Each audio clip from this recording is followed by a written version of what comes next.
Kenapa limit es pinjam disesuaikan? Jadi biasanya beda akun itu beda limit ya untuk di bagian dari es pinjam. Nah, es pinjam itu berada di dalam aplikasi dari Shopee. Nah, kenapa sih untuk limit dari es pinjam itu disesuaikan? Itu yang akan kita bahas. Kita langsung masuk di aplikasi Shopee. Jadi aplikasi Shopee ini ada dua sistem.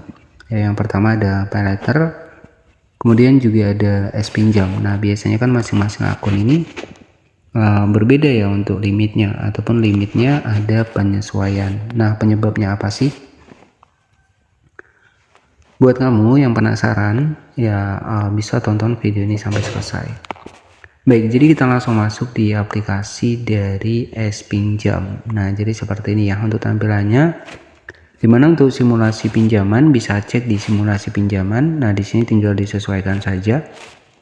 Tapi disclaimer terlebih dahulu, ya di es pinjam ini merupakan sebuah pinjaman online yang tentunya resikonya itu kita sudah tahu ya, sudah banyak juga dibahas, ya seperti skor kredit jelek kalau kita telat bayar, ataupun sering ditelepon, ataupun bahkan adanya penagihan. Nah, jadi saran saya ketika kita meminjam agar tidak galbay, yaitu kita menyesuaikan juga dengan penghasilan kita setiap bulannya.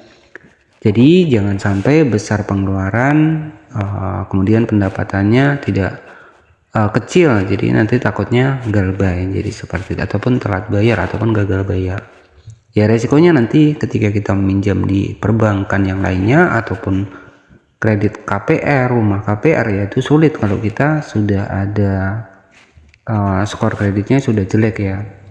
Nah, di sini untuk di es pinjam ini ada limit, tapi limitnya itu disesuaikan. Untuk mengetahui ada beberapa alasan kenapa limit di es pinjam itu disesuaikan. Kita bisa klik di bagian lihat selanjutnya seperti ini.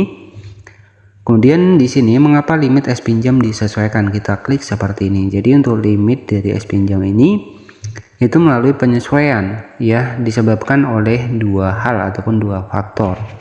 Dimana yang pertama sesuai dengan SEOJK yang mengenai penyelenggara layanan pendanaan bersama berbasis teknologi informasi. Limit Anda dapat disesuaikan berdasarkan informasi pengkinian data pendapatan yang telah Anda lakukan saat proses verifikasi. Nah, ketika kita melakukan verifikasi kan biasanya itu akan ada pengisian untuk rincian pendapatan kita. Jadi seperti itu. Kemudian limit Anda dapat disesuaikan berdasarkan yang kedua adalah limit Anda dapat disesuaikan berdasarkan kebijakan internal PT Lentera Dana Nusantara untuk memastikan layanan es pinjam berjalan dengan lancar. Jadi ya menyesuaikan dengan data pendapatan yang telah kita isi ketika melakukan verifikasi sebelumnya. Jadi itu faktor utamanya. Bahkan di sini yaitu juga ada denda keterlambatan. Itu mungkin sudah saya bahas juga di video sebelumnya ketika kita telat bayar. Jadi kenapa limit es pinjam itu, limit es pinjam saya disesuaikan, ya ini menyesuaikan dengan verifikasi akun di bagian dari pendapatan data yang sudah kita isi sebelumnya. Jadi seperti itu.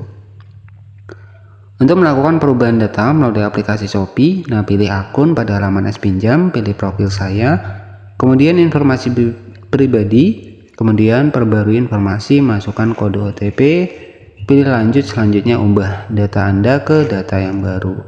Tapi ya kalau saran saya ya sesuai saja. Ya walaupun limitnya berbeda, sebenarnya nggak masalah ya, tergantung dari penghasilan kita juga. Mungkin itu saja yang bisa saya sampaikan. Kemudian sebagai catatan, es pinjam merupakan produk layanan pinjaman tunai pengguna di aplikasi Shopee, ShopeePay, dan es pinjam yang disediakan PT Lentera Dana Nusantara. Jadi ketika kita lancar ya tentunya kita bisa pinjam lagi. Tapi kalau kita telat bayar, sering gagal ya sulit ya untuk kedepannya. Oke, jadi tetapi harap dipikir terlebih dahulu sebelum mengajukan pinjamannya. Kita harus tahu dampak-dampaknya, resiko-resikonya kita harus pahami sebelum kita mengajukan pinjaman di es pinjam ini. Terima kasih, selamat sore, dan nantikan video selanjutnya.